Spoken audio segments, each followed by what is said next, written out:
गुरुर संटी गुरुर ruler गुरुर थप्पड़ जड़ेश्वर। गुरुर संटी गुरुर ruler गुरुर थप्पड़ जड़ेश्वर। गुरुर चिमटी गुरुर डस्टर टार्चर श्री गुरुवे नमः। इस मंत्र को समझाने वाले गुरु को सबसे पहले प्रणाम। लत्तम मुक्कम जुत्तम च की परंपरा से निकलने वाले उन सभी गुरु शिष्यों को प्रणाम।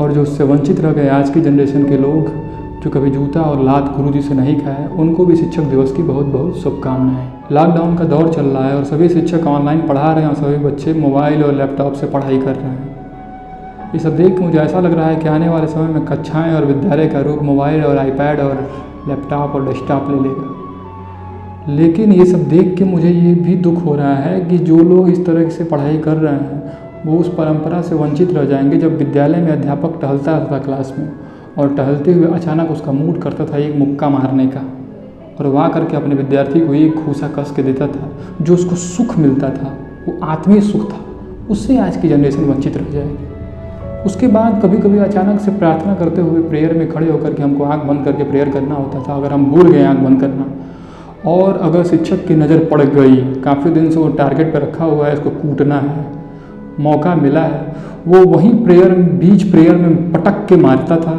और मार करके हमको बीच ग्राउंड में विद्यालय के मुर्गा बना देते थे। और वो जो गौरवशाली परंपरा थी गुरु शिष्य की, उससे आज की जनरेशन वंचित हो जाएगी। तीसरी चीज़, जब शिक्षक हमसे कोई सवाल पूछता था तो हमें क्लास में उसका जवाब देना होता था। आज शिक्षक ऑनलाइन पढ़ा रहा है, कल पढ़ाएगा तो वो कभी ऑनलाइन सवाल पूछेगा तो विद्यार्थी क्या करता है, गूगल करता है और धीरे से कमेंट कर देता है नीचे कॉपी पेस्ट करके। ये जो चीज़ है ना, वो जो प्रेम मिलता था क्लास में, सवाल का जवाब दिए, सही भी दिए तो वो बोलता था कि हम जो सोच रहे हैं वो बताओ, और उसको उस दिन मूड है तो उस दिन कूटेगा। आप कुछ भी बताइए, भले आप तुरंत की परिभाषा कितना भी बेहतर बताइए, वो आपको कूटेगा। समझ गए आप? वो चीज़ अब नहीं हो पाएगी। ऑनलाइन क्लास से आज की जनरेशन को बहुत से सुख भी मिल रहे हैं जो हमें नहीं मिल पाया, हमसे पहले की पीढ़ी को नहीं मिल पाया। वो पीढ़ी, वो जनरेशन क्या दर्द, क्या टीस महसूस कर रही है, आइए आपको दिखाते हैं। ये मैम हैं जो पढ़ाती हैं ऑनलाइन, इनके विद्यार्थी लोग इनके लिए क्या कमेंट किए हैं देखिए। मैम, आप बाल खुले में बहुत खूबसूरत लग रहे हैं और आपको देख कर ही मुझे पढ़ने का मन हो रहा है। वाह, क्या प्रेरणा है।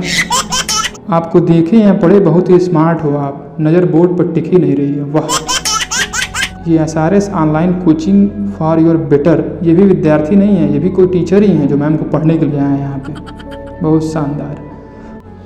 खुदा कसम मुझे कुछ भी समझ नहीं आ रहा है, बस आप ही नज़र आती हो। प्यार हो गया है आपसे, पले नंबर 2 अपना, शादी करना है आपसे, लव यू सो मच। पहले तो आप पांडे जी पहले लिखना सीखिए, और शादी में शरीफा वाला स होता है, ये सरौता वाला स नहीं होता।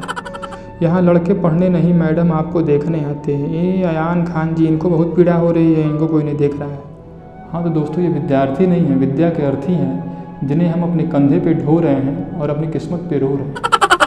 यही होगा ऑनलाइन क्लासेज आएगी तो। ये भद्र लोग क्या जाने गुरु की महिमा को। 1994 का मुझे वो वाक़या याद आता है जब भारत के तत्कालीन राष्ट्रपति डॉक्टर शंकर दयाल शर्मा आधिकारिक दौरे पर मस्कट की यात्रा कर रहे थे। ओमान की धरती पर एयर इंडिया का विमान उतरा तो 3 दिलचस्प घटनाएं हुई। पहला, ओमान किंग कभी भी किसी भी देश के गणमान्य व्यक्तियों को रिसीव करने के लिए एयरपोर्ट नहीं जाते थे, कभी भी नहीं।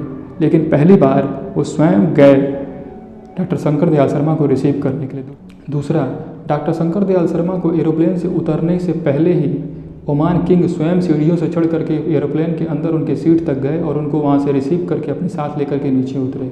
और तीसरा कि डॉक्टर शंकर दयाल शर्मा को किसी दूसरी गाड़ी में नहीं बैठाया गया, बल्कि ओमान किंग ड्राइवर को दूसरी गाड़ी में भेज करके स्वयं ड्राइवर बन के उनको अपनी गाड़ी में बैठा के अपने साथ लेके गए। ओमान संवाददाताओं ने बाद में उनसे पूछा कि आपने सारे प्रोटोकॉल्स क्यों तोड़ दिए। उनका जवाब सुन करके आपके हृदय में यदि हलचल हो और आपका सीना गर्व से चौड़ा हो जाए तो मुझे कमेंट में सूचित कीजिएगा। ओमान किंग ने कहा कि मैं डॉक्टर शंकर दयाल शर्मा को इसलिए नहीं रिसीव करने के लिए गया क्योंकि वो भारत के राष्ट्रपति थे, बल्कि इसलिए गया क्योंकि मैं भारत में अध्ययन किया हूँ और वहाँ से बहुत सी बातें सीखा हूँ। जब मैं पुणे में पढ़ रहा था तो शंकर दयाल शर्मा मेरे प्रोफेसर थे, इसलिए मैंने ये सब कुछ किया। दोस्तों, यही शिक्षक होने की सबसे बड़ी शक्ति है। शिक्षक होना इसीलिए अपने आप में गौरवपूर्ण है। मेरी आपकी सबकी जन्मदायिनी माँ हमारे प्रथम शिक्षक है। जो स्वयं संयम में रहते हुए हमें हमेशा अपने आप पर नियंत्रण रखना सिखाया। हमारा छत, हमारा पिता, जो हमें धैर्य के साथ साथ जीवन का वो अर्थशास्त्र सिखाया जो दुनिया के कोई एडम स्मिथ नहीं सिखा सकता। और दूसरे हमारे भाई, वो भाई जो हमारे आस पड़ोस के भाई हों, हमारे रिश्तेदारी में के भाई हों या हमारे परिवार के भाई हों, उन्होंने हमें हमेशा बताया कि अगर तुमसे कोई गरजे, कोई गरमाए तो उन्हें पटक के मारो, तुरंत मारो और फन्न से निकल जाओ, क्योंकि अगर तुम नहीं मारोगे तो पिट के आओगे। और कभी भी याद रखना, तुम अकेले नहीं हो, हम तुम्हारे पीछे खड़े हैं। और बहुत सी कला की बातें सिखाई। और उसके बाद हमारी बहनें, वो बहनें जो माँ का दूसरा रूप हैं, जो माँ और पिता से जो कुछ भी सिखाने से रह गया वो सब कुछ सिखाया उन्होंने। जीवन में चरित्र और ईमान ही जीवन का मूल है, ये बात भी उन्होंने सिखाया।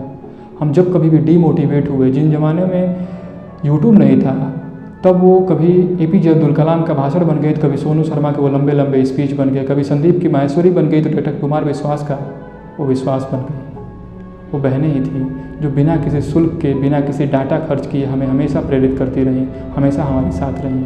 और हमारे स्कूल के वो शिक्षक, वो टीचर्स, जिन्होंने हमें अच्छा लिखना सिखाया, अच्छा पढ़ना सिखाया और बेहतरीन समझ विकसित की ताकि हम बेहतर पढ़ सकें, बेहतर समझ सकें, उन सभी गुरुजनों को बहुत बहुत प्रणाम। आज के दिन जब भी शिक्षक दिवस आता है, मुझे भारत के प्रथम उपराष्ट्रपति, महान शिक्षाविद, दार्शनिक, द्वितीय राष्ट्रपति, भारत रत्न डॉक्टर सर्वपल्ली राधाकृष्णन, जिनका आज जन्मदिन भी है, वो तो याद आते ही हैं, क्योंकि उन्हीं की वजह से हम सभी शिक्षकों को याद करते हैं।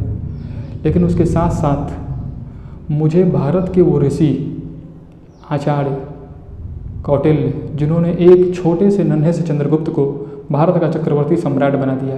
चंद्रगुप्त के राजा बनने के बाद जब वो प्रधानमंत्री बने तो अपनी जिम्मेदारियों को गुरु के रूप में उन्होंने पूर्ण किया। चंद्रगुप्त में विश्व नामक नाटक में आचार्य चाणक्य का एक कथन है जिसमें वो गणानंद से कहते हैं, मुझे चिंता या भीख की आवश्यकता नहीं है गणानंद, मैं शिक्षक हूँ। यदि मेरी शिक्षा में सामर्थ्य होगा तो अपना पोषण करने वाले सम्राटों का निर्माण मैं स्वयं कर लूँगा। वो अक्सर कहा करते थे कि शिक्षक साधारण नहीं होता है, प्रलय और निर्माण उसकी गोद में पलते हैं। एक बात तो रीत है कि गुरु हमें अज्ञ से विज्ञ की ओर ले जाने वाला साध्य भी है और साधन भी। गुरु हमारा स्थूल से सूक्ष्म की ओर मार्ग प्रशस्त करता है। और सबसे बड़ी बात, हमारे अज्ञान का उन्मूलन करके गुरु हमारे हृदय में सत्यता का रोपण करता है।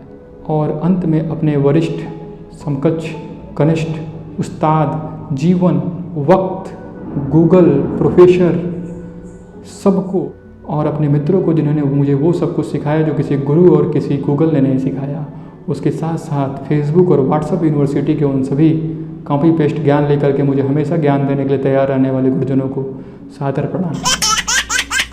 अब चलिए तुरंत गुरु जी वाला स्टिक उठा करके लाइक और सब्सक्राइब का वो बटन तोड़ दीजिए और कमेंट करके अपने बचपन की गुरु शिष्य परंपरा की कोई कहानी ज़रूर बताइए। चलिए मिलते हैं ऐसे ही कोई हंसाने, गुदगुदाने और समझाने वाला वीडियो लेकर। तब तक के लिए सद्गुरुदेवाय नमः।